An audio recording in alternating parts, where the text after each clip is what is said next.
Bismillahirrahmanirrahim. Dear student, today we will discuss about what is correct to speak. Or in this lecture, usually we will discuss about learn correct speaking English. And this lecture is very important for those who are little bit confused by using the two different words. They have the similar meanings or expression, whatever they are using in their life, in general life, in their language, in their speaking. They have some confusion by using this kind of word. So this is a special lecture for them. While using the word, they should also consider, okay, what is the correct word to speak for the exact learning and exact speaking. So these two words which have same meaning, but that would give you something best understanding for your speaking and as well writing. Before starting my lecture, please subscribe my channel and as well as comments in my comment section so that I can understand you are learning in a right way. So come to the first slide, that is what is correct to speak. We have two words, cloth and cloths. So cloth mean woven material or small piece of material used for the cleaning dirt, dust, such as a washing up cloth.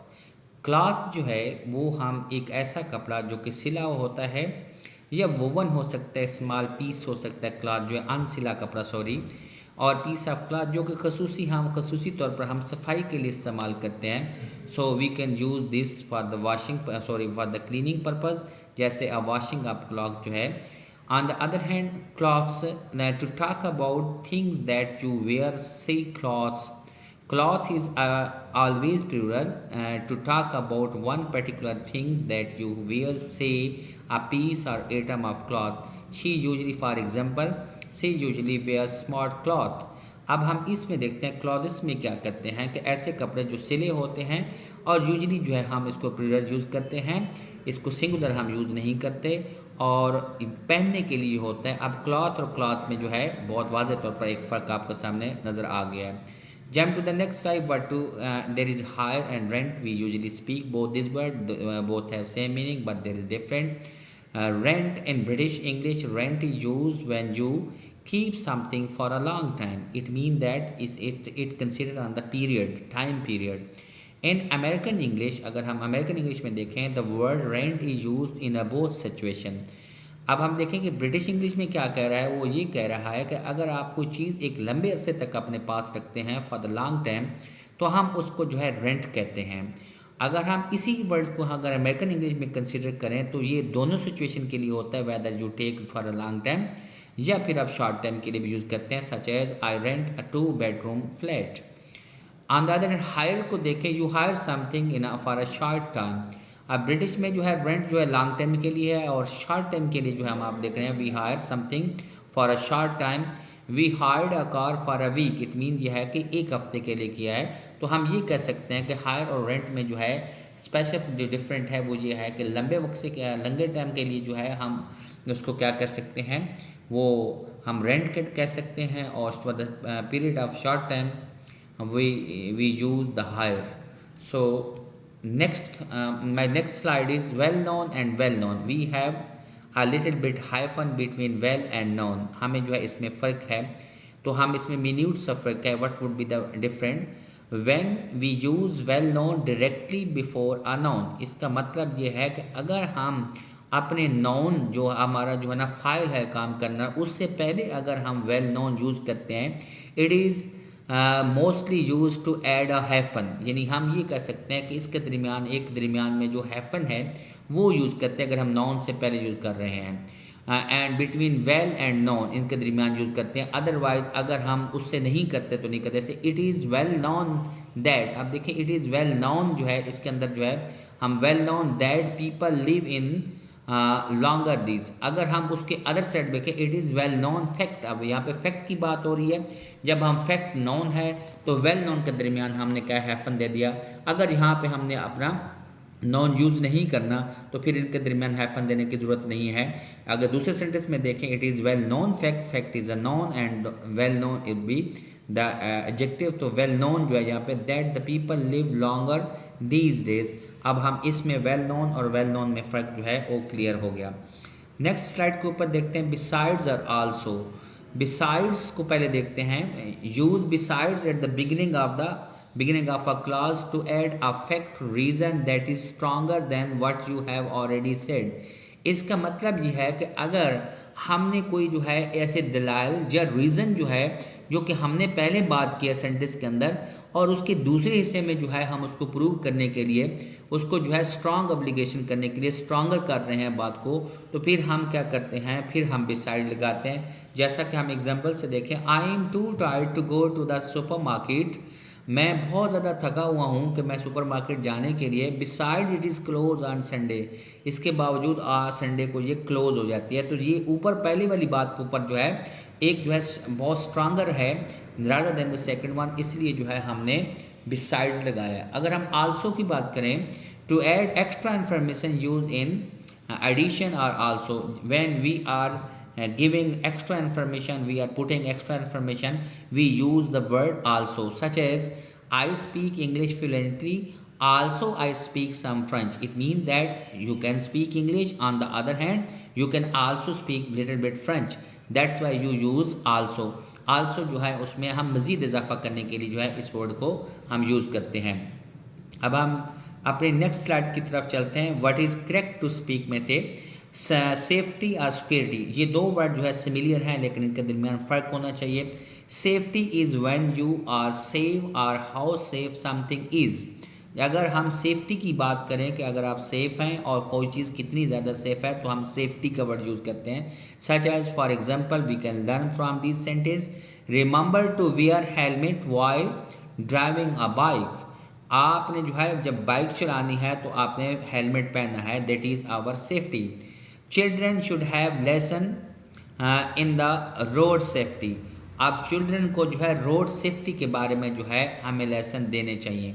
On the other hand जो है अगर हम security को देखें, means activities or people that protect you from harm or they try to stop crimes. जबकि दूसरी तरफ हम देखते हैं कि ऐसी एक्टिविटी या फिर ऐसे लोग जो कि आपको जो है तकलीफ़ से बचाते हैं और आपको क्राइम से बचाते हैं, तो उनके लिए हम सिक्योरिटी का वर्ड कर सकते हैं। हम सेफ्टी गार्ड नहीं कहते, हम सिक्योरिटी गार्ड कहते हैं। Such as she works as a security guard airport security. अब वो एयरपोर्ट सिक्योरिटी के अंदर जो है वो सिक्योरिटी गार्ड है। ये जो है सेफ्टी और सिक्योरिटी के दरमियान there is big difference, you have to learn from this slide।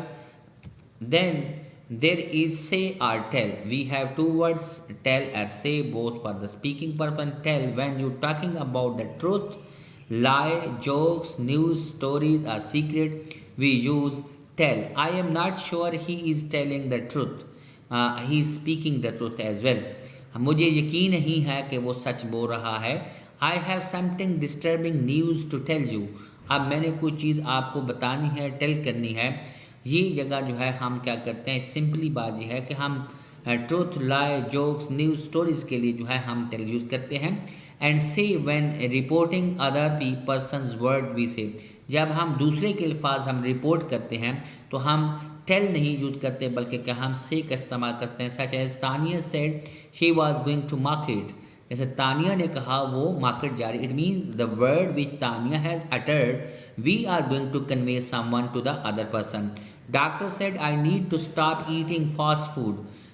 What doctor said, doctor was saying something and it was for you. I need to stop eating fast food. ये जो है उनकी तरफ से जो message है अपने अल्फाज में आप दे रहे हैं, that's why we are using से।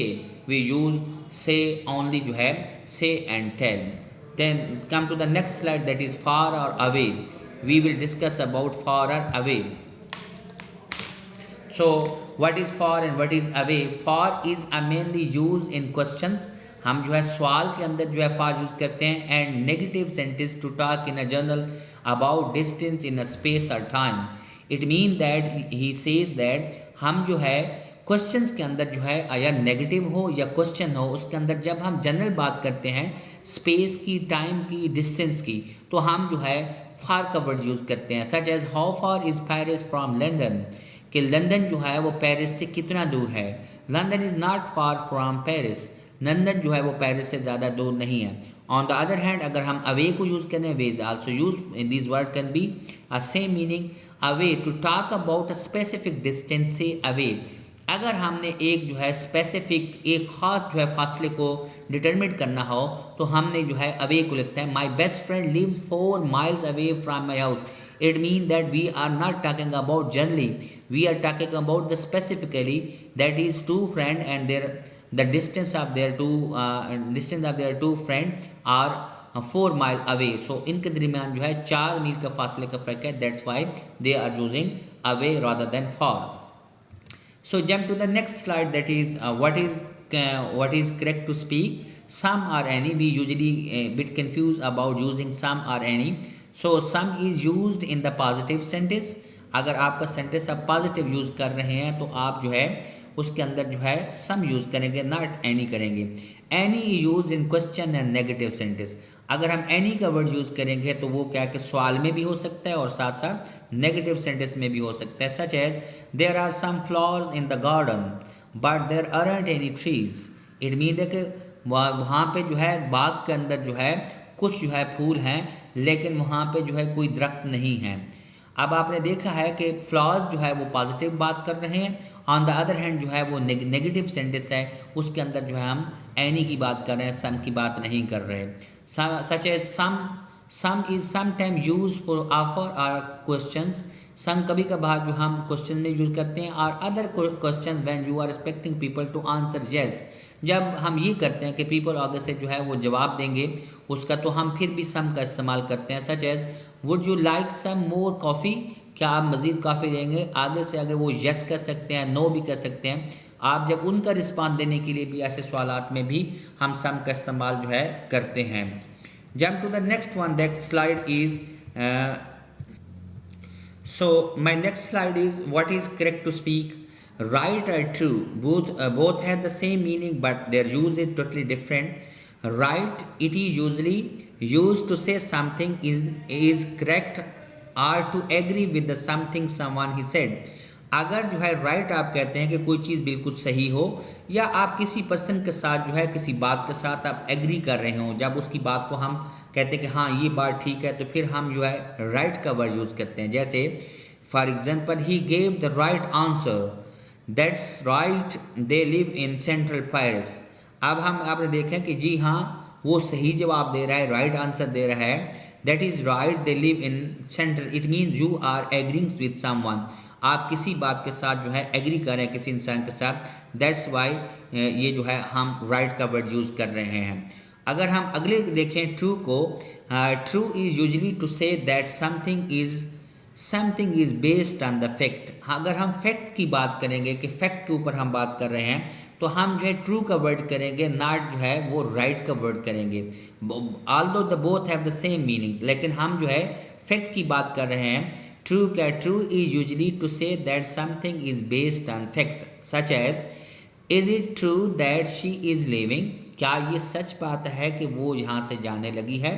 अब इस सेंटेंस में आप देखें कि हम जो है बेसिकली जो है फैक्ट की बात कर रहे हैं, क्या वो जा रही है या नहीं जा रहे। Everything I have told you is true. जो कुछ भी मैंने आपको बताया यानी फैक्ट की बात करेंगे, दैट इज़ ऑलराइट, ये बिल्कुल सही है, इसमें अंदर फ़र्क नहीं है। जैसे such as everything I have told you that is true. आप देखें जो कुछ पहले वाले सेंटेंस के हिस्से में देखें तो वो कह रहे हैं जो कुछ भी मैंने आपको बताया है that is 100% true, there is no. So right and true में जो है इस्तेमाल करते हुए आपने फ़र्क को बहुत वाज़े रखना है। ये दो वर्ड जो है that is very very confusing, that both are very confusing. So whenever you are dealing, when you are speaking, you should also take care while you are using these kind of sentence। Then there is a little or small। Little and small both have used in one condition, so we would like to do this, what is little and what is small। So use the little when you want to express an attitude or feeling such as disapproval or affection। Little वहाँ पे use किया जाता है जब आप कोई चीज़ अपना रवैया या अपने एहसासात को जो है अप्रूव करते हैं, एक्सेप्ट करते हैं या रिजेक्ट करते हैं। Such as he is mean selfish little man. अब देखें ये मीन भी है, सेल्फिश है, लिटिल मैन जो है यहाँ पे जो है हम किसी हमारी फीलिंग के और डिसअप्रूवल और अफेक्शन की बात हो रही है। They have a sweet little dog. अब जो है यहाँ पे अफेक्शन है और ऊपर वाले सेंटेंस में डिसअप्रूवल है। इन दोनों सेंटेंस को अंदर देखें तो हम लिटिल का वर्ड यूज़ कर रहे हैं। ऑन द अदर हैंड अगर हम देखें स्मॉल के ऊपर, to just refer to the small size of something without expressing your feeling use small. It mean that ये है कि अगर हम अपने साथ साथ और अपनी फीलिंग और डिसअप्रूवल और अप्रूवल यूज़ नहीं करते तो हम जो है उस जगह पे हम स्मॉल का वर्ड यूज़ कर सकते हैं, वहाँ पे लिटिल का वर्ड यूज़ नहीं करेंगे। जैसे there house is very small, अब इसके अंदर जो है हमारे स्मॉल नहीं है, इसके अंदर जो है लिटिल नहीं है। अगर हम उनको डिसअप्रूव कर रहे हैं या तंज कर रहे हैं तो हम कैसे कहते हैं their house is very little. It mean that we are criticising their house, कि उनका घर इतना बड़ा नहीं है, छोटा सा घर है। While we are talking about without our feeling, so we use the word small, their house is very small. So this is my lecture. Thank you so much for watching my channel. This is Professor Abdurrahman. My contact number is here. My email is here. I would wait for your response, your comments. Thank you so much for watching my channel. Assalamu alaikum.